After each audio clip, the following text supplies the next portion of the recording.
Hello everyone.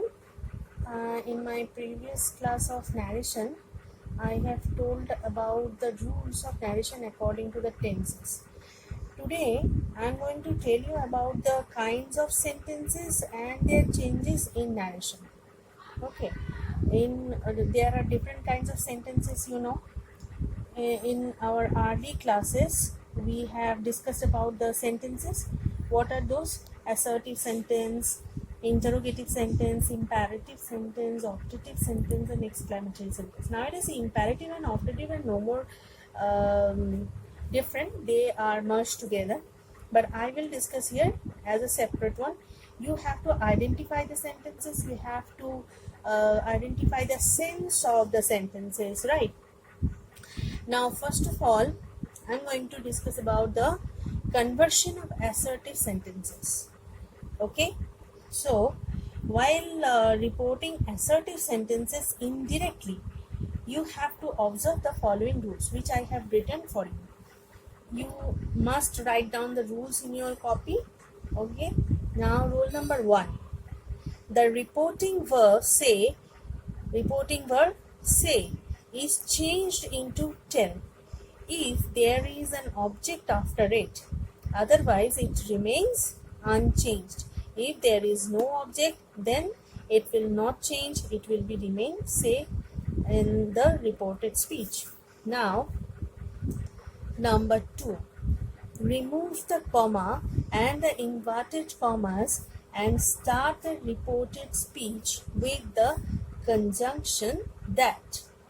Okay, you know these things that you have to remove comma and inverted commas, but in different kinds of sentences you have to follow different kind of rules, but you must write down the rules first. Now, number 3, nouns or pronouns in the vocative case, vocative, that is in the inverted commas, in the vocative case, are treated as objects of their verbs. Changes of tenses, pronouns, and the words showing nearness are carried out. Okay, so follow these rules in changing assertive sentences into direct to indirect speech. Now, example: the teacher said, Suresh, you are a lazy boy. So this is an assertive sentence. There is a statement about Suresh. So the teacher said, it will be the teacher told Suresh that he was a lazy boy. You are, it was simple indefinite and it was in past tense. That is why it became past tense. Now we are going to conversion of interrogative sentences. So there are two kinds of interrogative sentences. One is beginning with auxiliary verbs and the second with words like WH words. Okay, so first of all, auxiliary verbs.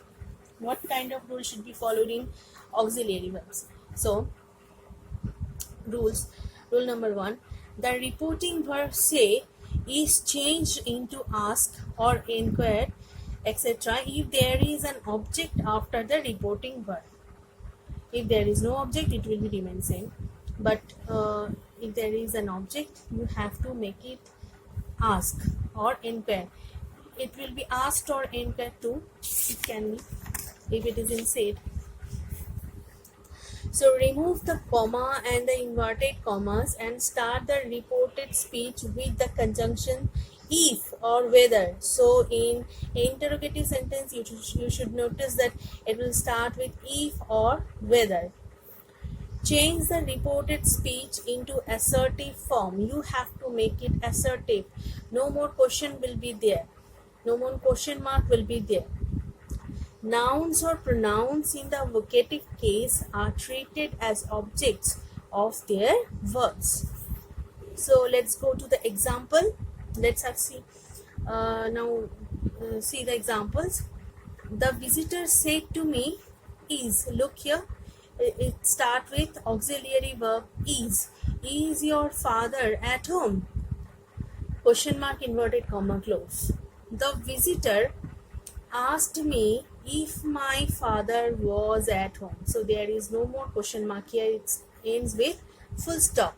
So the visitor asked. Here we make the sense of question. Asked me if my father was at home.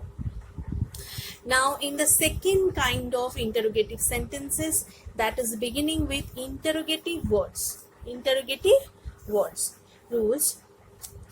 Number 1. The reporting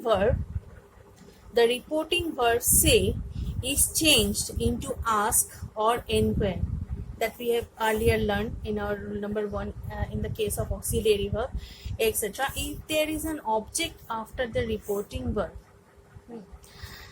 Number 2, remove the comma and the inverted comma, as we have learned earlier. Remove the comma and the inverted comma and start the reported speech with the interrogative word itself. Interrogative word itself. Interrogative word, that means which we have which word had started the question. Number 3, change the reported speech into assertive form. It will no more be a question form. Example, the teacher said to Gopal, "Why are you late?" Why? Look here, it's interrogative word. Why are you late? Or we can call it WH word. Why are you late? So the teacher asked Gopal why he was late. The said became asked Gopal why he, here was are, but it will be was because it is in past tense, and we convert it into past tense. Why he was late. Now let's have a look at the imperative sentences. Rule number 1, the reporting verb say, etc. is changed into order, request, warn, advise, or propose. We know imperative sentences, that the sentences which declare some sense about order, request, warning, or advice, or proposal. So the say should be in order, request, warn, advise, or propose. Number 2, the commas and the reported speech is put in the infinitive. Nouns and pronouns in the vocative case are treated as objects of their verbs. Changes of pronouns, tenses, and the words showing nearness are carried out. So let's have a look of the example. Number 1, the servant said to his master, "Pardon me, sir." So he is begging forgiveness. The servant said to his master, "Pardon me, sir." The servant requested his master. He is requesting here. The sense of this sentence is request here. So the servant requested his master to pardon him. So we make it infinitive by applying to pardon him. Number 2, the queen said to the maid, "Make my bed." So what is the sense of this sentence? The sense of this sentence is in order. So the answer is, the queen ordered the maid to make her bed. The queen ordered the maid to make her bed. Okay, so look here, we make it infinitive also by using to make. That is why the word did not change. Now optative sentences. Change the reporting verb say into wish or pray or curse, etc. Okay. Number 2, change the optative form into assertive form. No more optative form will remain in the reported speech when we will make it indirect.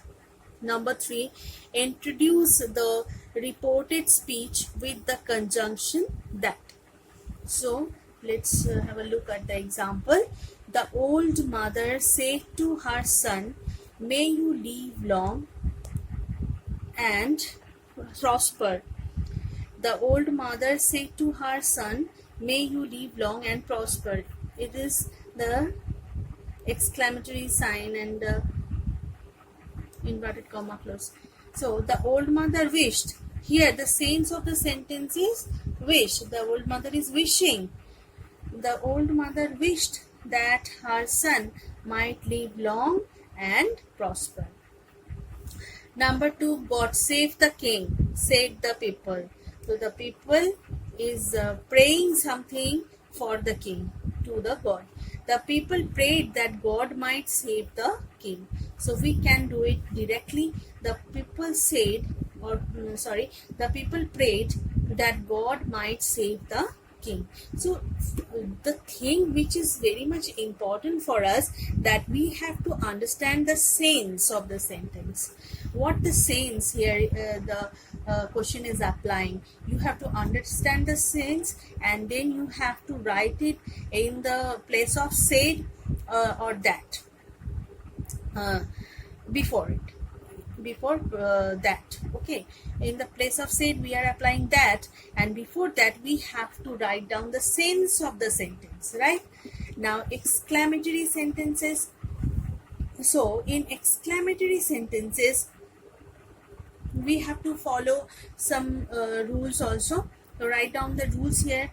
Change the reporting verb say into exclaim or regret or scold or applaud or confess, etc.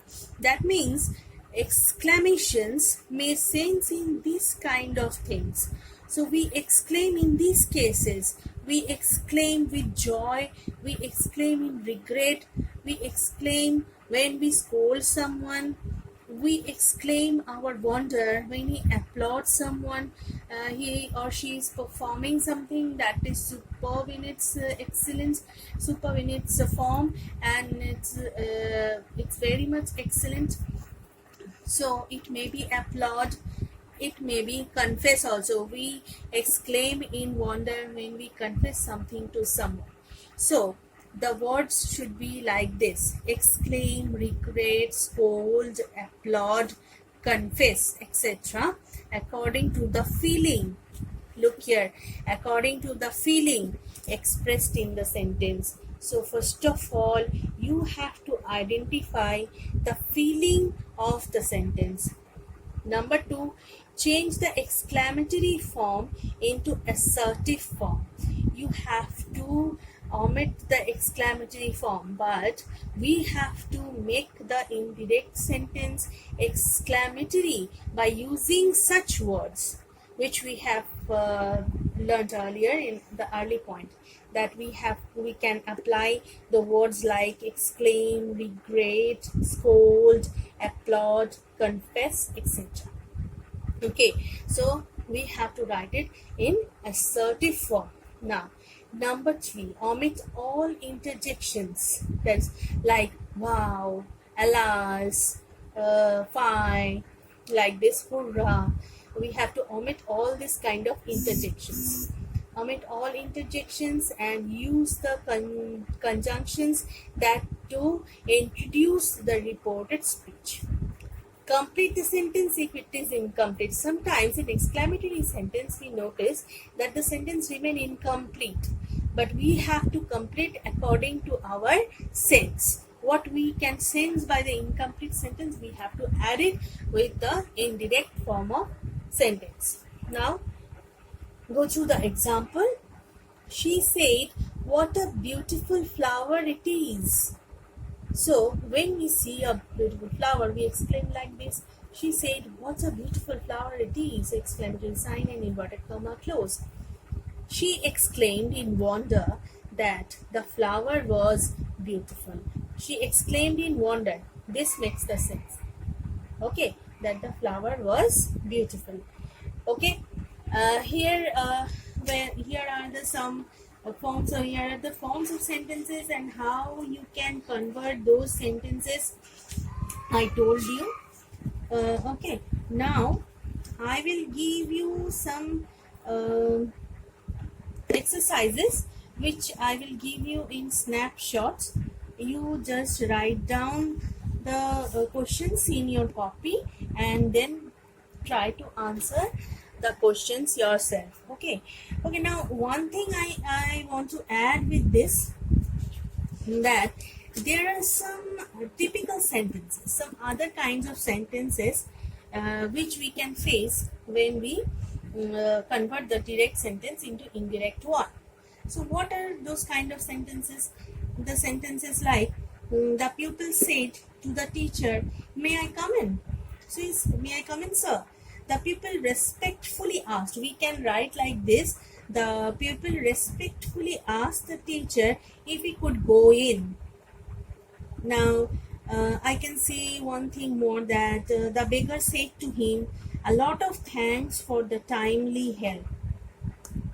Okay, this kind of sentence we may face. The beggar thanked him a lot for his timely help. So we can change this kind of sentences according to the sense of the sentences, according to our understanding. We can make it like this, but the rules should be followed. The rules of making it direct to indirect, the rules of sentences and tenses should be followed. Okay, so that is all for today. I will give you some questions. You have to answer the questions in your copy, and I am giving these questions in some snapshots. Okay, thank you.